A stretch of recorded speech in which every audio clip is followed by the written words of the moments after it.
ಇದರಲ್ಲೇ ಅಲ್ವ ಬರೋದು ಜಾಸ್ತಿ, ಇದರಲ್ಲೇ ಅಲ್ವ ಜಾಸ್ತಿ ಬರೋದು. ಮುಂಚೆ ಜಾಸ್ತಿ ಇದರಲ್ಲೇ ತಾನೇ ಬರ್ತಿದ್ದು ಡೈಲಿ ಇದರಲ್ಲಿ.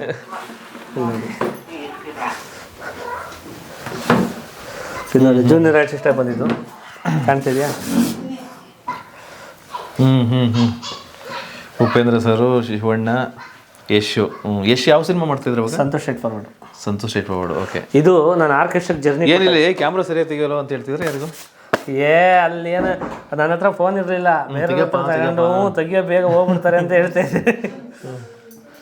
ಇಲ್ಲ ನೋಡಿ, ಇದು ಆರ್ಕೆಸ್ಟ್ರಾಕ್ಕೆ ನಾನು ಎಂಟ್ರಿ ಕೊಟ್ಟಾಗ ಹಿಂಗಿದೆ. ಇನ್ನು ಮೀಸೆನೇ ಸರಿಯಾಗಿಲ್ಲ ಸರ್ ಅವಾಗ. ಸ್ಟಾರ್ಟಿಂಗ್ ಆರ್ಕೆಸ್ಟ್ರಾಕ್ಕೆ ಬಂದಾಗ ಬೀರಾದರ್ ಸರ್ ಬಂದಿದ್ರು. ಯಾವುದು ಸ್ನೇಹಾಂಜಲಿ ಆರ್ಕೆಸ್ಟ್ರಾ ಇದ್ದೆ ನಾನು, ಸೌಂಡ್ ಬಾಕ್ಸ್ ಎತ್ಕೊಂಡು ಅಲ್ಲೇ ಆರ್ಕೆಸ್ಟ್ರಾ ಮಾಡ್ತಾ ಇದ್ದೆ. ಅವಾಗ ಕೇರ್ಪುರಂ ಹತ್ರ ಅವಲಹಳ್ಳಿನೇ ಇದೆ, ಬಿದ್ರಳ್ಳಿ ಅಂತ. ಅಲ್ಲಿಗೆ ಗೆಸ್ಟಾಗಿ ಇವ್ರು ಕಾಮಿಡಿ ಮಾಡಕ್ಕೆ ಬಂದಿದ್ರು. ಇವರು ರೇಖಾದಾಸ್ ಮೇಡಮ್ ಎಲ್ಲ ಬಂದಿದ್ರು. ಆಗ ಅದ್ರ ಒಸಿ ಜನದೊಳಗೆ ಹೋಗಿ ನುಕ್ಕೊಂಡು ಫೋಟೋ ತಗೊಂಡಿದ್ದೆ. ನಾನು ಏನಾದ್ರು ಸಿನಿಮಾದ ಆಗಲೂ ಕೇಳ್ತಾ ಇದ್ದೆ, ಚಾನ್ಸ್ ನೋಡಿ ಅವರು ನಿಮ್ಮ ಜೊತೆ ಆ್ಯಕ್ಟ್ ಮಾಡ್ಬೋದು, ಬೇಕಾದ್ರೆ ನಿಮ್ಮ ಸಿನಿಮಾದಲ್ಲಿ ಅವರೊಂದು ರೋಲ್ ಮಾಡ್ಬೋದು. ಇಂಥವ್ರ ಜೊತೆ ನಾವು ಆ್ಯಕ್ಟ್ ಮಾಡೋದು ನಮ್ಮ ಪುಣ್ಯ. ಈಗ ನೋಡಿ, ಇನ್ನೂ ಆಗಿನ ಚಿಗುರು ಮೀಸೆ ನಮ್ಮದು ಹೆಂಗಿದೆ ನೋಡಿ. ಆರ್ಕೆಸ್ಟ್ರಾ ಆಲ್ಬಮ್ ಇದೆ, ಅದು ಎಲ್ಲಿ ಇಟ್ಟಿದ್ದೀವಿ ಅಂತ ಗೊತ್ತಿಲ್ಲ. ರಾಕ್ಲೈನ್ ವೆಂಕಟೇಶ್ ಇದ್ದಾರೆ. ಅದು ಉದಯ ಕಾಮಿಡಿಲಿ ಚಾನ್ಸ್ ಕೇಳ್ಕೊಂಡು ಹೋಗಿದ್ದೆ. ಆಗ ಅಲ್ಲಿ ಸಿಕ್ಕಿದ್ರು. ಯಾವಾಗಲೂ ಒಂದು ಬ್ಯಾಗ್ನ ತಗೊಂಡು ಆಲ್ಬಮ್ ಮಾಡ್ಕೊಂಡು ಓಡಾಡ್ತೀವಿ. ಹಿಂದ್ಗಡೆ ನಿಮ್ದೊಂದು ಆಲ್ಬಮ್ ಅಂದರೆ ನಿಮ್ಮ ಫೋಟೋಸ್ ಎಲ್ಲ ಆರ್ಕೆಸ್ಟ್ರಾದವೆಲ್ಲ ತಗೊಂಡು ಓಡಾಡಿದ್ವಿ ನೋಡಿ. ಇವರು ಕೀರ್ತಿರಾಜ್. ಅದು ವಿಟ್ರಿ cinema junior artist time. But ನೀವು ಎಲ್ಲೋ ಕಾಣಿಸ್ಕೊಳಕ್ಕೆ ಕಷ್ಟ ಅಲ್ಲ, ಹುಡುಕ್ಬೇಕು. ಇಲ್ಲಿದ್ದೀನಿ ಹುಡುಕ್ಬೇಕು. ಒಟ್ಟು ಎಲ್ಲ ಇಟ್ಟಿದ್ದೀನಿ ಮೆಮೊರಿಬಲ್. ಪದಕಗಳು ಎಲ್ಲ ಕಾಮಿಡಿ ಜಿ ಕನ್ನಡದು. ಇದು ಸುವರ್ಣ ಕಾಮಿಡಿ ಗ್ಯಾಂಗ್ಸ್ ವಿನ್ನರು, ಇದು ಕಾಮಿಡಿ ಕಿರಡಿ ವಿನ್ನರು, ಅದು ಕಾಮಿಡಿ ಕಿರಡಿ ಚಾಂಪಿಯನ್ಶಿಪ್ ರನ್ನರ್ ಅಪ್. ಇದು ನಮ್ಮ ಕುಲದಲ್ಲಿ ಕೇಳೋದು ನಿರ್ಮಾಪಕರು ನಮ್ಮ ಸಂತೋಷ್ ಸರ್ ಕೊಟ್ಟಿರೋವಂಥದ್ದು. ಓಕೆ. ನಮಗೆ ಅವರು ವಿದ್ಯಾಕ ಅವರು ಇಬ್ಬರು ಸೇರಿ ಒಂದು ಪ್ರೋಗ್ರಾಮ್ ಮಾಡಿದ್ರು. ಆ ಟೈಮಲ್ಲೇ ನಮ್ಮ ಸಿನಿಮಾ ಕಾಂಟ್ಯಾಕ್ಟ್ ಆಗಿದ್ದು. ಇದು ಅವರೇ ಕೊಟ್ಟಿದ್ದು ನೆನಪಿಗೆ. ನನಗೆ ದೊಡ್ಡದು ಕೊಟ್ಟಿದ್ದು, ಎಲ್ಲರಿಗೂ ಚಿಕ್ಕದು ಕೊಟ್ಟು. ಇದೆಲ್ಲ ಇಷ್ಟೊಂದು ಪ್ರಶಸ್ತಿ ಇದೆ ಇಲ್ಲಿ? ಅವೆಲ್ಲ ಆರ್ಕೆಸ್ಟ್ರಾ ಸರ್, ಎಲ್ಲ ಆರ್ಕೆಸ್ಟ್ರಾ ಮಾಡಿ ತಗೊಂಡಿರೋಂಥದ್ದು. ಅಂದರೆ ಆ ಊರಿನವ್ರು ಕೊಟ್ಟಿರ್ತಾರೆ ಅದು ಎಲ್ಲ? ಹೌದು, ಆರ್ಕೆಸ್ಟ್ರಾ ಮಾಡಿ ಪ್ರೋಗ್ರಾಮ್ ಮಾಡಿರೋಂಥವೆಲ್ಲ. ಸೊ ಇದು ನಿಮ್ಮ ಪುಟ್ಟದಾದ ಕನಸಿನ ಮನೆ. ತುಂಬ ಕಷ್ಟಪಟ್ಟು ಅಪ್ಪು ಸರ್ದೊಂದು ಫೋಟೋ ಹಾಕೊಂಡಿದ್ದೀರಾ? ಮೇಲ್ಗಡೆ ಬೇರೆ ಮನೆನಾ? ಅಲ್ಲಿ ಏನು ಇಲ್ಲ ಸರ್, ಅಲ್ಲಿ ಒಂದು ಚಿಕ್ಕದಾಗಿದೆ. ಸ್ಟುಡಿಯೋ ಗಿಡಿಯೋ ಮಾಡಿದ್ರೆ ಅಲ್ಲಿ ಮಾಡೋದಂತ ಸರ್ ಪ್ಲ್ಯಾನು ಮಾಡಬೇಕು. ಸ್ಟುಡಿಯೋ ಮಾಡ್ಕೊಬಿಟ್ಟು. ಕರೆಂಟ್ ಇಲ್ವಾ? ಏನೋ ವೋಲ್ಟೇಜ್ ಇಲ್ವಾ? ಲೈಟಿಂಗ್ಸ್ ಎಲ್ಲ ನೀವೇ ಮಾಡಿಸ್ಕೊಂಡಿರೋದು? ಇದು ಸರ್ ನಾನೇ ಮಾಡಿಸಿದ್ದು.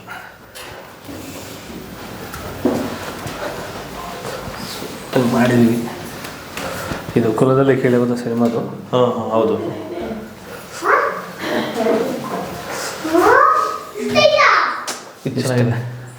ಇಷ್ಟೇ. ಇದೆಲ್ಲ ಯಾರ ಬಂದ್ರೆ ಹಾಲ್ ತಗೋಕ್ಕಂತ ಮಾಡಿದ್ದೀವಿ. ಒಳಗಡೆ ಹೋಗಂಗಿಲ್ವಾ? ಹೋಗೋದೇನಿಲ್ಲ, ಪ್ರವೇಶ ನಿಷೇಧಿಸಲಾಗಿದೆ. ಹಂಗೇನಿಲ್ಲ. ಇಲ್ಲಿ ನೀವು ಸ್ಟುಡಿಯೋ ಗಿಡಿಯೋ ಮಾಡ್ಬೋದು. ಮಾಡೋದಕ್ಕೆಲ್ಲ ತಂದಿದ್ದೀನಿ ಗ್ರೀಮೆಂಟ್ ಎಲ್ಲ. ಅಂದರೆ ಪಾಡ್ಕಾಸ್ಟ್ ಥರ ಶುರು ಮಾಡ್ಬಿಡ್ತೀರಾ ಏನಾದರೂ? ನಂಗೆ ಹಂಗೆಲ್ಲ ಮಾಡೋದ ಸರ್, ಒಂದು ವಿಚಾರ ಎತ್ಕೊಂಡು ಮಾಡ್ತೀನಿ.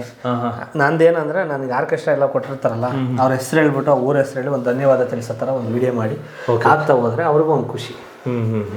ನಾನು ಸೋಷಿಯಲ್ ಮೀಡಿಯಾದಲ್ಲಿ ಹಾಕ್ದಾಗ ಹಂಗೆ ಆ ಥರ ಒಂದು ಪ್ಲ್ಯಾನ್ ಮಾಡ್ಕೊಂಡು ರೆಡಿ ಮಾಡ್ಕೊಂಡಿದ್ದೀನಿ. ಟಿ ವಿ ಮನೆಯಾಗ ಇತ್ತಲ್ಲ ಕೆಳಗಡೆ ಇದೆಯಲ್ಲ ಅದ್ರದ್ದು. ಇಲ್ಲಿ ಸ್ಕ್ರೀನ್ ಹಾಕೊಂಡು ಲೈಟಿಂಗ್ ಹಾಕೊಂಡು ಈ ಟೇಬಲ್ ಮೇಲೆ ಕೂತ್ಕೊಂಡು ಮಾತಾಡ್ತಾರೆ.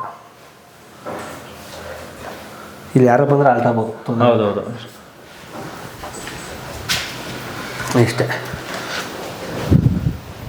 ನೀವು ಪಾರ್ಟಿಷನ್ ಜಾಸ್ತಿ ಮಾಡಿಬಿಟ್ಟಿದ್ದೀರಾ, ಅಂದರೆ ಪಾರ್ಟಿಷನ್ಗಳು ಜಾಸ್ತಿ ಮಾಡಿದ್ದೀರಾ. ಹಂಗೆ ಹೊರಗಡೆಯಿಂದ ಸಿಕ್ಕಾಪಟ್ಟೆ ದೊಡ್ಡದಾಗ ಕಾಣಿಸ್ತಿದೆ ಮನೆ, ಒಳಗಡೆ ಬಂದರೆ ಚಿಕ್ಕದು ಕಾಣುತ್ತಲ್ಲ, ಅದಕ್ಕಿಂತ ಚಿಕ್ಕದಾಗಿ ಏನೋ ಮಾಡ್ಕೊಂಡಿದ್ದೀವಿ ಸರ್. ಕಾಮಿಡಿ ಕಿರಡಿ ಮುಗಿದ ಮನೆ. ಮುಂಚೆ ಹಂಚಿನ ಮನೆ ಇತ್ತು, ಹಳೆ ಮನೆ. ಇಲ್ಲೇ ಇತ್ತು. ಅದು ಬೇಬಿ ಸಿಕ್ಲು ಒಂದು ಅರ್ಧ ಇಡಿಕೆ ತಗೊಂಡು ಇಲ್ಲೇ ಒಂದು 10,000 ರೂಪಾಯಿ ಮನೆ ಕಟ್ಕೊಂಡಿದ್ದು. ಅವಾಗ ಅವ್ರವ್ರ ಹತ್ರ ಎಲ್ಲ ಅಡಿಕೆ ಮರ ಇಸ್ಕೊಂಡು ಅವೇನೋ ಮಾಡ್ಕೊಂಡಿದ್ದು. ಹಂಚು ಯಾರು ಹಳೆ ಹಂಚು ಸೆಕೆಂಡ್ ಹ್ಯಾಂಡ್ ಲಂಚ್ ತಗೊಂಡೆಲ್ಲ ಮಾಡ್ಕೊಂಡಿದ್ದು. ಅದೆಲ್ಲ ಡೆಮಾಲಿಷ್ ಮಾಡಿ ಇದು ಕಟ್ಟಿದ್ದು. ಸೊ ಅಂದರೆ ಟೋಟಲ್ ನೀವು ಹೇಳೋದು ನೋಡಿದ್ರೆ ತುಂಬ ಭಾಳ ಕಷ್ಟಪಟ್ಟಿದ್ದೀರಾ. ಕುಡಿಯೋಕೆ ಇರಲಿಲ್ಲ, ತುಂಬ ಕಷ್ಟ. ಅಲ್ಲಿಂದ ಹೊತ್ಕೊಬರ್ಬೇಕಾಯ್ತು, ಯಾರು ಕೊಡ್ತಿರಲಿಲ್ಲ, ಕಷ್ಟ ಆಗೋದು. ಬಟ್ ಊರೊಳಗಡೆ ಮನೆ ಇರಲಿಲ್ಲ ನಿಮಗೆ? 15 ವರ್ಷ ಬಿಟ್ಟೆ ಬಂದ್ಬಿಟ್ಟು ಈ ಕಡೆ? ಊರೊಳಗಿತ್ತು ಮನೆ, ಅದು ನಾಟಿ ಹಂಚಿನ ಮನೆನೇ. ಅಲ್ಲಿಂದ ನಾವು ಕಸ ಇಲ್ಲಿ ಬರ್ಬೇಕಿತ್ತು.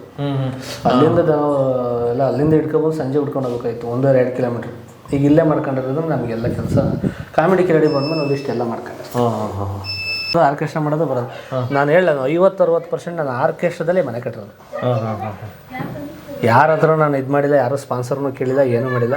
ಅದರಲ್ಲಿ ನಮಗೆ ಈ ರಾಜೇಶ್ ಗೌಡ್ರು, ನಮ್ಮ ಲೋಕಿ ಅಂತ ಇದ್ದಾರೆ ಬ್ಯಾನರ್, ಅವರೊಬ್ಬರು ಒಂದು ಅಕ್ವಾಗಾರ್ಡನ್ ಅದು ಒಂದು ಗಿಫ್ಟ್ ಕೊಟ್ಟರು. ಕುಣಿಗಲ್ ತಿಮ್ರಾಜು ಅಂತ ಇದ್ದಾರೆ, ಅವರು ಸೋಲರು ಒಂದು CC ಕ್ಯಾಮ್ರಾ ಒಂದು ಗಿಫ್ಟ್ ಕೊಟ್ಟರು. ಅದು ಬಿಟ್ಟರೆ ಮಿಕ್ಕಿದ್ದೆಲ್ಲ ನಾನು ಸ್ವಂತವಾಗಿ ₹1 ಈಗ ಸೋಲಾರ್ ಇದು ಚಾರ್ಜ್ ಆಗುತ್ತಾ? ಇಲ್ಲ ಸೋಲಾರ್ ಮಾಮೂಲಿ ನೀರಿನ ಅವೆರಡು ಗಿಫ್ಟ್ ಬಿಟ್ರೆ ಪ್ರತಿಯೊಂದು ಇಟ್ಕೆ ಆಗಿರ್ಬೋದು, ಪ್ರತಿಯೊಂದು ನಾನು ಕಷ್ಟಪಟ್ಟೆ ಮಾಡ್ಕೊಂಡ್ರಿ. ಸಲ ಸರ್ ಈ ದೊಡ್ಡರ ಹತ್ರ ಸ್ಪಾನ್ಸರ್ ಇಸ್ಕೊಳ್ಳೋದು, ಅವ್ರ ಮನೆ ಬಾಗ್ಲಲ್ಲಿ ಹೋಗಿ ಸಂಜೆಲು ಬಾ ದಣ ಅನ್ಕೊಂಡು ಕೂತ್ಕೊಳ್ಳೋದು ನಮ್ಗೆ ಆಗಲ್ಲ ಸರ್. ಅವೆಲ್ಲ ಅವು ಇಸ್ಕೊಳ್ಳೋದು. ಆಮೇಲೆ ಅವ್ರಿಗೊಂದು 50 ಜನ ಶತ್ರುಗಳು, ಅವರೆಲ್ಲ ನಮಗೆ ಗುರಿ ಹಿಡಿಯೋದು, ಅವ್ರು ಯಾವತ್ತೋ ಪಾರ್ಟಿ ಮಾಡೋದು. ಕರೆಕ್ಟ್. ಆಮೇಲೆ ನಮಗೆಲ್ಲ ಸೇರಿ ಗುಂಪು ಕಳ್ಸೋದು. ಯಾಕೆ ಬೇಕು ಸರ್ ನನಗೆ? ಈಗ ಕಾಮಿಡಿ ಮಾಡ್ತಾ ಇದ್ರಿ ಒಂದೆರಡು ಯಾವುದು ಮಿಮಿಕ್ರಿಗಳು ರೀಸೆಂಟ್ ಅಂದರೆ ಸಿನಿಮಾ ರಿಲೀಸ್ ಆದಮೇಲೆ ಮುಂಚೆ ಇತ್ತು ಬ್ರೀಸಾ, ಅದು ಒಂದು ಯಾವುದೋ ಒಂದು ಚೂರು ಕಮಿಟ್ಮೆಂಟ್ ಮಾರ್ಬಿಟ್ಟು ಇದು ತಗೊಂಡು ಫುಲ್ ಲೋನ್ ಹಾಕ್ಸ್ಕೊಂಡಿದ್ದೀನಿ. ಒಂದು ತೊಗೊಂಡ್ರಿ ಇದು ಒಂದು ಸೆಕೆಂಡ್ ತೊಗೊಂಡ್ರಿ. ಸೆಕೆಂಡ್ಸ್ ಲೋನು ಇಲ್ಲ ಲೋನು ಅನ್ನೋದಕ್ಕಿಂತ ಈಗ ನಮ್ಮ ಹತ್ರ ಕಷ್ಟ ಅಂತ ನಿಮ್ಮ ಹತ್ರ ದುಡ್ಡು ಕೇಳಂಗಿಲ್ಲ. ಹೌದು. ಮೋನು ಎಲ್ಲೋ ಸಾಲ ಮಾಡ್ಕೊಂಡು ಬೀದಿ ಬಂದ ಅಂತಾರೆ. ನಾನು ನಮ್ಮ ಹತ್ರ ನಿಮ್ಮ ಕಷ್ಟ ಅಂತ ನಾನೇ ಕೇಳ್ಕೊಳ್ಳಿ. ನೀವೇನಾರು ನಾನು ಕೊಡಂಗಿದ್ರೆ ನಾನು ನಿಮ್ಮ ಹತ್ರ ಹೇಳ್ಕೋಬೇಕು. ಪುಕ್ಸಟ್ಟೆ ನಾನು ನಿಮಗೆ ಯಾಕೆ ನಾನು ವೀಕ್ನೆಸ್ ಎಲ್ಲ ಹೇಳ್ಕೊಳ್ಳಿ?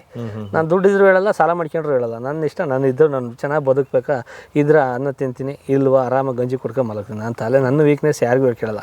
ನೀವೇನಾರು ನಂಗೆ ಹೆಲ್ಪ್ ಮಾಡೋದಾದರೆ ಸರ್ ಹಿಂಗಿದೆ ಅಂತೀನಿ. ಇಲ್ಲ ನಾನು ಅತಿಯಾಗೆಲ್ಲ ಭಿಕ್ಷೆ ಬಿಡ್ಕೊಂಡು ನಂಗೆ ಒಂಚೂರು ಹೆಲ್ಪ್ ಮಾಡಿರಿ ಪ್ಲೀಸ್, ನಂಗೆ ದುಡ್ಡಿಲ್ಲ ಇಲ್ಲ. ಆಮೇಲೆ ಯಾರು ಕೇಳಿದ್ರು ಅಷ್ಟೇ, ನನ್ನ ಹತ್ರ ಇಲ್ಲ. ಏಕೆ ನಾವು ನಿಮ್ಮ ಹತ್ರ ವ್ಯವಹಾರದಲ್ಲೇ ಸರ್ ಎಲ್ಲ ಹಾಳು ಮಾಡ್ಕೊಂಡಿರೋದು. ನಾವು ವ್ಯವಹಾರ ಕರೆಕ್ಟಾಗಿರಬೇಕು. ಇಲ್ಲ ನಮಗೆ ಅವಶ್ಯಕತೆ ಇಲ್ಲ, ವಿಶ್ವಾಸ ಇತ್ತಾ 5,000 ₹10,000 ತಿನ್ನ ನಾವು ಡಾಬಕ್ಕೆ. ಈ ವ್ಯವಹಾರ ಅನ್ನೋದೇ ಸವಾಸ್ ಬೇಡ. ನಾವು ಸಾಲ ಮಾಡ್ಕೊಳ್ಳೋದು ಅವಶ್ಯಕತೆ, ಅವ್ರಿಗೆ ಹೇಳ್ಕೊಳ್ಳೋ ಅವಶ್ಯಕತೆ ಇಲ್ಲ. ಈಗ ನಾವು ಅದು ಕಾರ್ ತಂದು ನಿಲ್ಸಿದ್ರು ಅವ್ರಿಗೆ ಹೇಳ್ಕೋ ಅವಶ್ಯಕತೆ ಇಲ್ಲ. ನಾವು ಕಷ್ಟಪಟ್ಟು ದುಡಿತೀವಿ, ನಾವೇನು ತಲೆ ಹೊಡೆದೋ ತಲೆ ಹಿಡ್ದೆ ನಾವು ದುಡಿತಿಲ್ಲ. ಕಷ್ಟಪಟ್ಟು ಹಗಲು ರಾತ್ರಿಯಿಂದ ದುಡಿತಿದ್ದೀವಿ. ಹಂಗಾಗಿ ನಾವು ಯಾಕೆ ನಮ್ಮ ವೀಕ್ನೆಸ್ ಎಲ್ಲ ಅವ್ರಿಗೆ ಹೇಳ್ಕೊಳ್ಳಿ? ಕೊಡೋದು ಉಂಟಂತೆ, ಮಾಡೋದು ಉಂಟಂತೆ. ನಾವು ಯಾಕೆ ಅವ್ರ ಹತ್ರ ಬದುಕು ಇದು ಮಾಡಬೇಕು? ತಿನ್ನೋದು ನಮ್ಮನೆ ಅನ್ನ, ತಿನ್ನೋದು ನಮ್ಮನೆ ಊಟ. ನಮ್ಮ ವೀಕ್ನೆಸ್ ಎಲ್ಲ ಅವ್ರಿಗೆ ಹೇಳ್ಕೊಳ್ಳೋದು. ಅದು ಯಾರ ಕೈ ಸಿಗಾಕೊಂಡ್ರು, ಕೆಲವ್ರ ಹತ್ರ ಸಿಗಾಕೊಂಬಿಟ್ರೆ ಮಾತ್ರ ಅವ್ರು ಹೆಂಗೆ ಗೊತ್ತಾ, ದೊಡ್ಡರ ಕೈ ಸಿಗಾಕೊಂಬಿಟ್ರು. ಈಗ ಒಂದು ಅರ್ಧಕ್ಕೆ ಚಿನ್ನ ಹಾಕೊಂಡು ಒಂದು ಅರ್ಧ ಕಾರಲ್ಲಿ ಓಡಾಡ್ತಾರಲ್ಲ, ಅವ್ರ ಹತ್ರ ಸಿಗಾಕ್ಬಿಟ್ಟು ನಮ್ಮ ವೀಕ್ನೆಸ್ ಹೇಳ್ಕೊತೀರ ಅನ್ಕೊಳ್ಳಿ. ಒಂದು ಏನಾರು ಫೋನ್ ಎತ್ತಿಲ್ಲ ಅಂದರೆ ಅವರೇ ನಮ್ಮ ಮೇಲೆ ಪಿತೂರಿ ಮಾಡಿಬಿಡ್ತಾರೆ, ನಮ್ಮ ವೀಕ್ನೆಸ್ ಇಟ್ಕೊಂಡು. ಅದಕ್ಕೆ ಯಾರ ಸವಾಸನೂ ಬೇಡ. ನಮ್ಮ ಕೆಲಸ ಆಯ್ತು ಸರ್ ಆಗಿದೆ.